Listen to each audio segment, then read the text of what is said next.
Fine. And how did this afternoon go? Good day. Had a bit of a go today. Back end's really skippy, so I had a wee off as well in the locks and lost about a minute, so it's going all right. But Any chance of pushing wee Yog? nah, I've not got the power. Can't catch him, but we're gonna have a go anyway.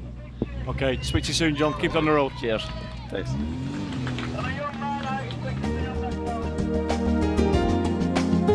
So here's the layout for the final leg, with just 5 more stages to decide the title. But there's still a lot of mileage to go, with the 23-mile Tour Calgary Bay stage to start with. Then it's a rerun of the Nishnish Locks, before a long road section down to the southeast corner for service at Craignure.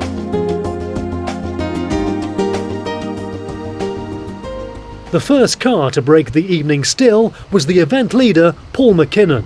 He was putting in a faultless performance and would once again set the pace for all others to follow, stopping the clocks here on a record-breaking 20 minutes 4 seconds. And remember, that is for a 23-mile stage. Another top time on the following stage would see him extend his lead by a further 15 seconds. All right, Paul, that's the first 2 stages tonight. Looking at the times, it's gone very well for you in them first 2. Yep. The first stage went really well. I would say the first 20 mile of that was really good, really clean run, but then in the last few miles we lost the brakes completely. Pedal just went to the floor, so I think that cost us a bit of time, but judging by the times you showed me there, I still had a good time. And then on the stage over from Dervig to Tob, it was very slippy. We probably chose the wrong tyre, but I would think the majority of folk would be on the wrong tyre because it was wet in there the whole way, and that was just a kind of hard slick. But also we took a bit of time, so I'm really happy the way it's going so far. Looking at the state of the car after them first 2 stages, there is still a bit of mud around even though it's been dry all day. Yeah. The stages are very muddy with just spectator traffic and previous runs of the stage, so it's very easy to get caught out in slippy patches, a lot of loose gravel and stuff like that. So no, just trying to keep it on the tar. That's the best bit, to be honest, I think. Well, there's 3 to go now. Do you think you can just maintain that lead now? Well, you never know in rallying, that's just the nature of the sport, but hopefully if the car keeps going and I don't do anything silly, I would like to keep that lead. But 40 seconds is quite a cushion now, so we'll have to wait and see, but fingers crossed she'll keep going. To open right 7. Callum was certainly pushing the Escort to its very limit. 300.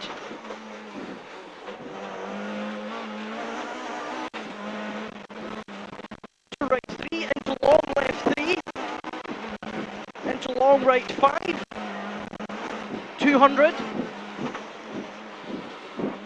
Long right 5, 200.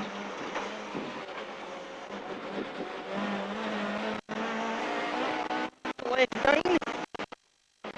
Plus right 9, 100.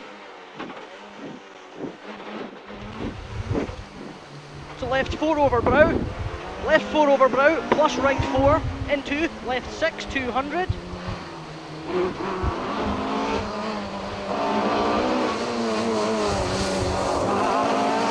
Right 7.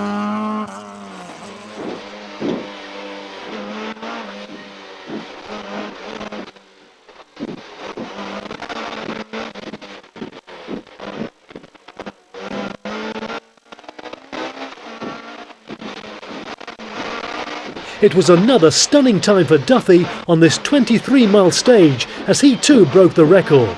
Another great run over the locks would see another great time. But when we caught up with him at service, it wasn't enough to put him where he wanted to be. I'm looking at the times for the first 2 stages tonight. It didn't go to plan. No, I didn't, no. Well, Christ, you can't argue with beating the record, can you, If somebody beats you, well, fair play to them, It's going really well. And with the tyres again, maybe giving you a few problems again? It wasn't the tyres this time, it was just the start of the stage was quite greasy, Couldn't really get any kind of grip, so... I don't know, what did Paul do in the second stage there? Did a 6:41. 41, that's, to be expected, so... At the end of the day, it's been a cracking battle between yourselves. It's not over last yet. day. It's not over yet. All 3 stages to go, anything can happen. Anything can happen. You'll be pushing it like... Well, I'm not going to give him it. Simple as that. Good man. Willie Bonnywell was third on the road, and obviously pushing very hard, as could be seen by his glowing brakes. Fourth fastest on stage 13, and then a third fastest on stage 14. His third overall was looking better with every stage. Willie, you arrived late into the final the control before start tonight. Did you have a problem? The spark plugs fouled up basically, wouldn't start. One of these things. Nothing like we panicked just before the start.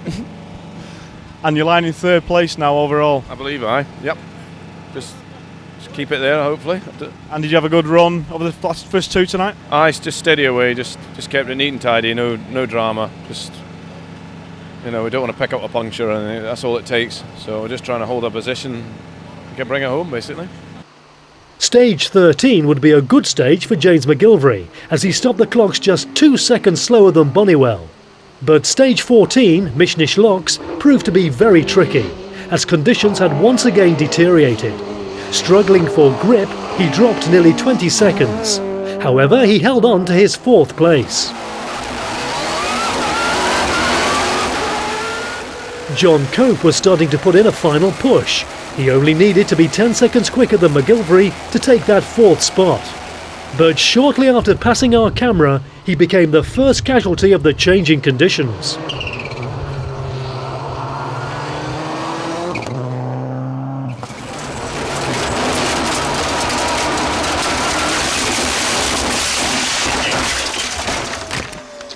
Game over? Yeah.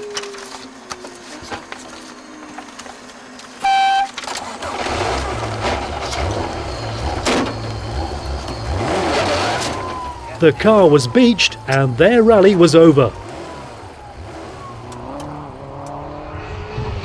Daniel Harper's luck had also run out. The gear linkage had broken and he lost 2 minutes making a temporary repair. A little bit of mechanical problem tonight, yeah, but that's life, isn't it? Gear linkage popped off. Stop and fix it within a mile of the start. It's all fixed now, obviously, and ready to go for the last three. Yeah, it came out over the locks all right, and everything seems all right, so. Top two are trading times. There could be a chance yet you may be able to move up a couple of places, who knows? I think the top two move both had the big moments so far today. I saw Callum's at the start of Greben this afternoon. He had a big moment on there, and I think Paul's had one in the long one, so we'll see what goes on, but fair dues, let him get on. Tristan Pye would set a fantastic time on the opening stage. 4 seconds quicker than Bonniwell and third fastest overall. Another great run over the locks, and he now looked in a relatively comfy fifth. I think unfortunately somebody's gone out. I think we caught Young Hall as well, so it's quite a good few stages those. We'll have to see what happens on the next ones. No dramas in there? No, we broke the lights on a jump, but they didn't affect us at all, so it's quite good. Okay, and going into the last three, do you think you've got any chance of making maybe fourth place? Let me have a look.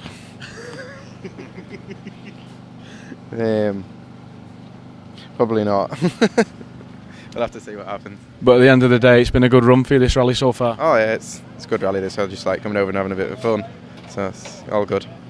Once again, Tony Barney was on a mission and was soon past the stricken Subaru of John Cope.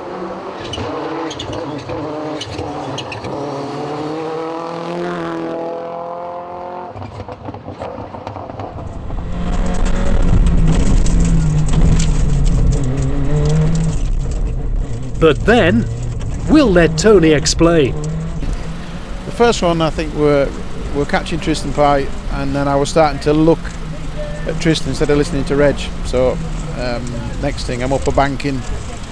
So then we dropped time in the end because I had a bit of a worry, So, and then on the second one, Tristan took another 3 seconds off us. So we have a small problem with the clutch now. It's not releasing correctly, so it's not going to be an easy weekend. It never is up here though, Tony, is it? No, I think the old car's had too much of a lay in the workshop and it needs a bit of work on it or something. How do you think these next three stages are going to go? If it's dry, I mean, I'm going to have a go, if we get this clutch changed in time. So there's a huge battle going on up front with the first two. They're just absolutely flying. I mean, there's a chance that you maybe can move up a couple of places if anybody makes a mistake. I mean, that would be fantastic. I mean, I wouldn't wish it on anybody, obviously, but yeah, I mean, if I could stay where I am now, I think it's I'd be happy with all that. So we'll see what the night brings. Right too long camber. For Chris Hall, it was just a case of keeping his head down and concentrating. Richard Milliner keeping him in control. Then right 2 plus, rocks inside, into left 3 in, 50, small crest, and right 2 on bum. And right 2 on bum. And right 3 minus. Left 5. Slight left over small crest 40. Bad bump, right 5 in on crest, left 6. Right, first 2 stages done tonight. How's it gone in there? Not too bad. We had a clean run through the long one.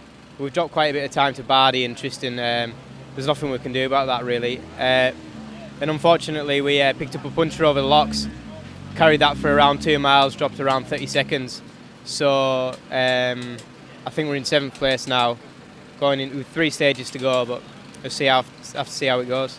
There's a huge battle on at the front. I mean, maybe if 1 or 2 of them drop out, you just don't know where you're going to end up. It's been a tremendous result, whatever. Yeah, it has, and I can't complain. I've had a lot of luck so far, so yeah, you can't complain. And there's 2 of the front runners dropped out tonight, so that's moved us up too, so I can't complain. David Miller had made a cautious start to the final leg, but would still be holding on to 9th overall. And moving on to the top 10 leaderboard, a very happy Tug Sherrington in his Evo 4.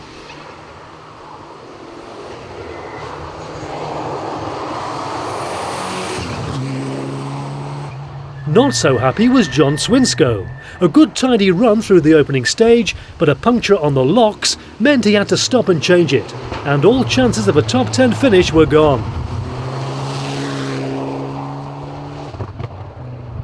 Ian Mackenzie was still putting in a remarkable performance in the little Peugeot, now up to 12th overall.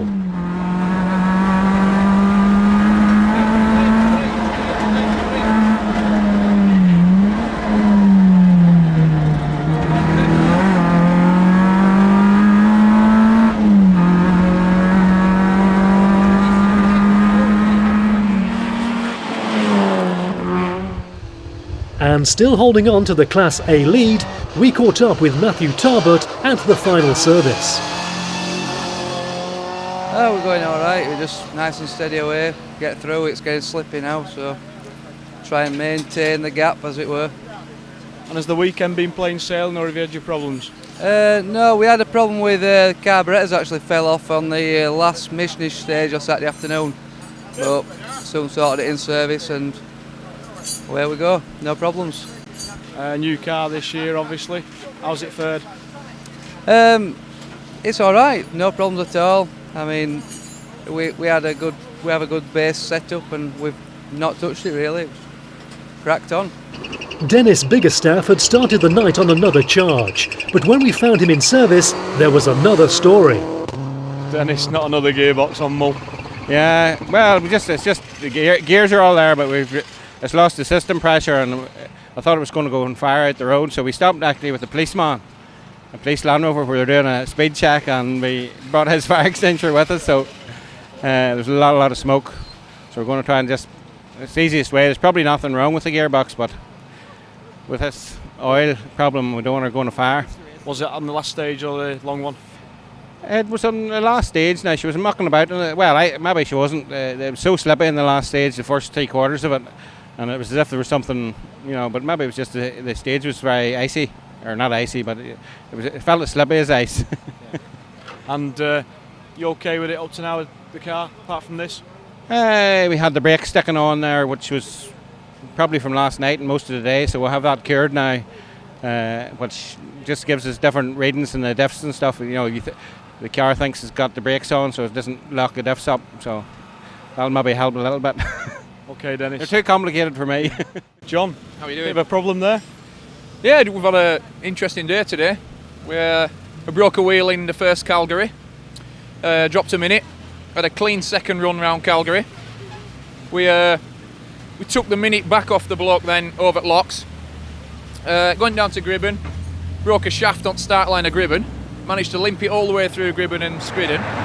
but seeing as we'd come to try this year, we thought we'd have a do up the long one, and it was something like right 5 over crest into telegraph pole. But in the spirit of not giving up, we thought we'd crack on, and so we're here. So on with some wets because of this rain, and let's see how far we can get. So it's only 3 more to go anyway. Yeah, I mean, we set some good times last night. The highest we've been today is 15th overall, which is, you know, brilliant for me. And shame about that, but still a fantastic rally, and I'll see if we can get it to end. So with just 3 stages remaining, it's time now to catch up with some more from the classes.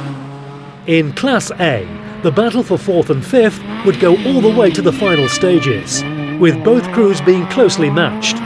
But taking 5th, it would be the Nissan Micra of Hayden Williams and Chris Sanderson. Just 1 place higher overall, 4th in class, the Mini of Jim Brindle and Paul Whittaker.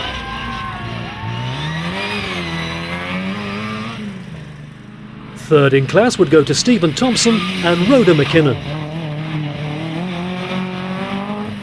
But the final battle would not include Matt Tarbert, who would crash out on stage 15, leaving the Sunbeam of Donald Brown and the Puma of Alan McLaughlin to fight it out over the final stages. But it was the Puma that would come out on top by almost a full minute.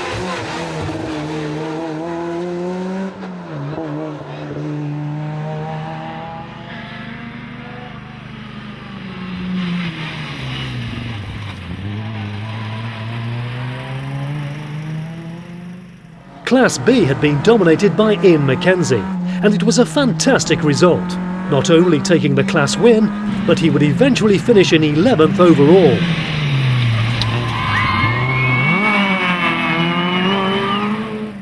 Believe you've won Class B? Well, I don't know yet, we'll just have to see, but I think we had a bit of a lead when we started tonight. I think we lost a bit of time on him, well, he gained a bit of time on us, and the first couple of stages, but I don't know how he went round Screed and Greeben and how he'll go in this one, but I'd say he'll be pushing pretty hard to get time off us in this one. It looks like you've had a good run and smile on your face at the end of it. It's not very often I get to the end. Equally impressive, John and Paul McCrone in the Peugeot had proved their commitment and talent. They had actually beaten McKenzie on the long stage by 20 seconds and never been far off his pace. They would take 2nd in the class and an amazing 13th overall, much to the delight of the local crowd.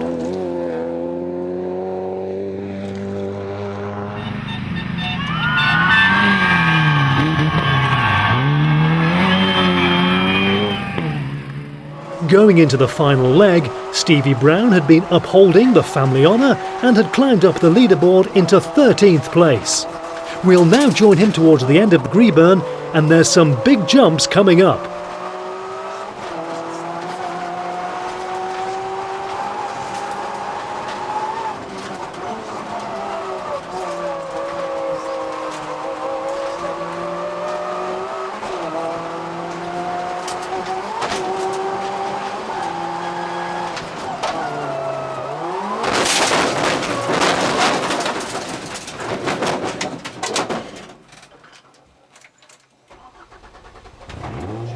The suspension had actually collapsed, leaving the car pointing in the wrong direction. We'll look again in slow motion.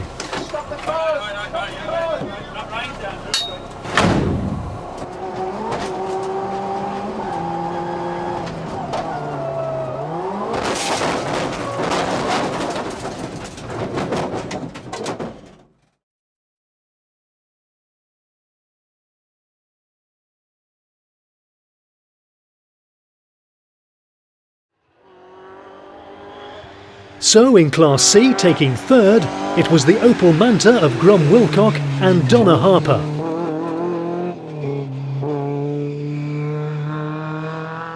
And upholding the honour of the Mark I Escort, 2nd in class would go to Chris Haig and Sally Peacock. We'll look at the overall winner of Class C soon.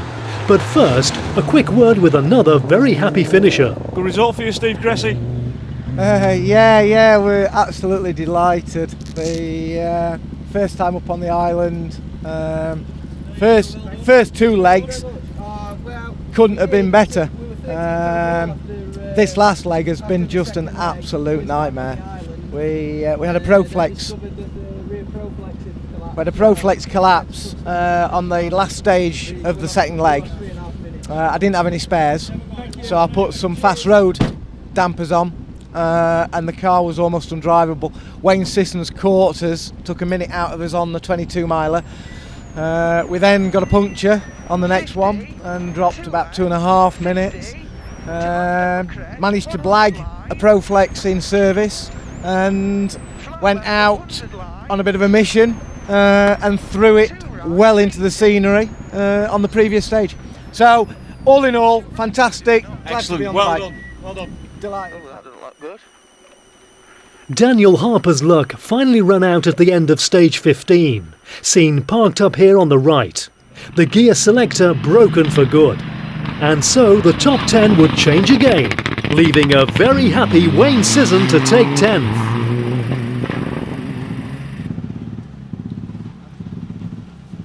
Well, you've made it to the finish, Wayne. You've returned. How does it feel? Good, yeah, I really enjoyed it. Yeah, very pleased. And the car performed okay all weekend? Yeah, faultless, yeah. Not a problem. Only thing we've got is just cracked windscreen. I think you can put up with that now, can't you? Oh yeah, that'll do. Excellent, well done. Thank you very much. A superb transformation from 2 to 4-wheel drive had suited Tug Sherrington, as he would bring the Mitsubishi home in 9th overall. Suggs, you're on the calendar, we believe. Aye, that'll make a change, won't it? I've only been trying for 21 years, something like that. How's the new car then? It's nice. It's amazing how quick it gets to bends. That's the problem with it. And then how quick it goes round them, which is even worse because I can't keep up with it. Getting too old for all that. Could do an 18-year-old in it. Anyway, well done. All right, mate. Thanks a lot. Thank you. It had been an uneventful rally for David Miller, but a great result once again, finishing 8th overall. Well, you made it. You're here. How's that feel? It's all right. It's good. That is. That's 2 years in a row. I think we're tied the top 10, so pleased with that, yeah. So you just got on the calendar then? Just get on the calendar, you're happy, aren't you? Yeah, exactly. And the car performed okay today? The car's been great, yeah, no problem with the car. Excellent, well done. All right, okay, thank you. Tony Bardi had certainly been made to work hard for his finish, but once again he had proved he still has the pace.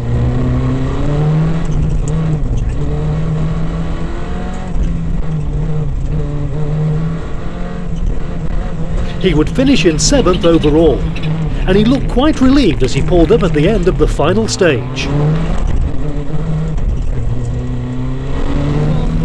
You here, Tony? Yeah, that's good enough, isn't it, to get here? On the calendar again, we believe? Thank God for that. I missed it for a year. Not the greatest stage for us, that one, but I think after not finishing, you want to get to the end, and it's almost impossible to change gears. So we're here, aren't we? That's it. That'll do. Looks like you managed to fix your clutch problem then. No, I didn't fix it. No. We're still. You'll see when we leave here. But nothing. Nah. Well done anyway. Thanks for that. Cheers.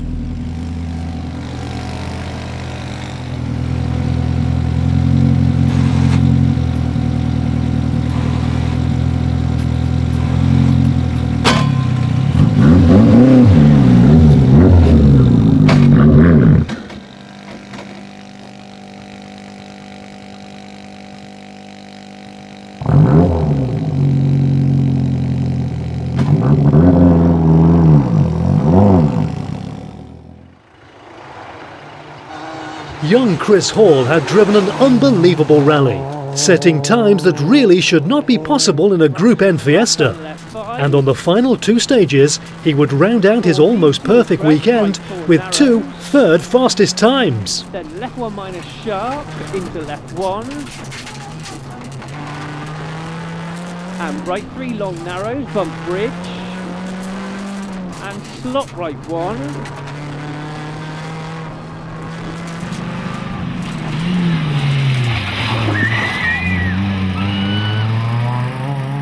Right 4, 80 left 6 and right 4, and left 6 bump into right 4, 40 over grid, right 6 tightens, and left 4.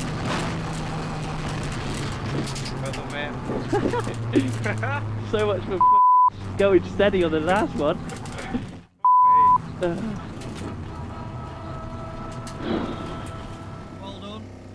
Chris, you're at the end, top 10 finish, how's that?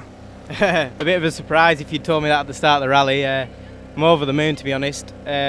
Just to get the car through at that kind of pace on a rally like this is an achievement in itself, so yeah, I'm over the moon. Yeah, it looks like it on your face. I was them last 2 stages a bit nervous, or were you happy with the car? No, I was really happy with the car. We're having a few problems, so we're losing a bit of time, but no, we just pushed right till the end and it's been really good. Well driven anyway. See you tomorrow. See you then.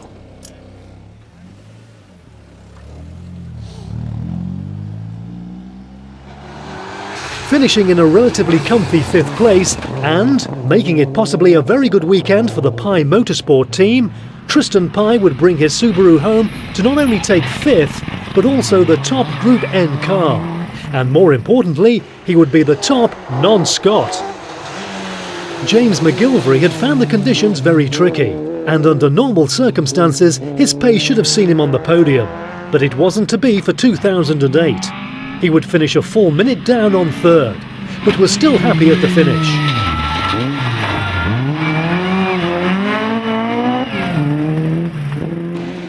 James, you got to the finish. How was it? Yeah, it was slippy tonight. I couldn't meet anything Willie tonight, so no, delighted. I think we should be 4th, so delighted with 4th. And what were the crowds like in Dervig? I didn't see much. I was that busy trying to keep it on the road, but aye, there was a lot of people right enough. So no, a great rally.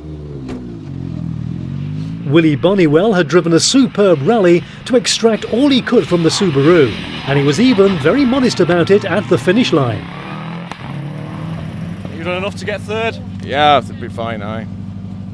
Good drive on the last 3 stages? Aye, just neat and tidy, just don't try and be a hero out there, just no point, just very, very slippy. And,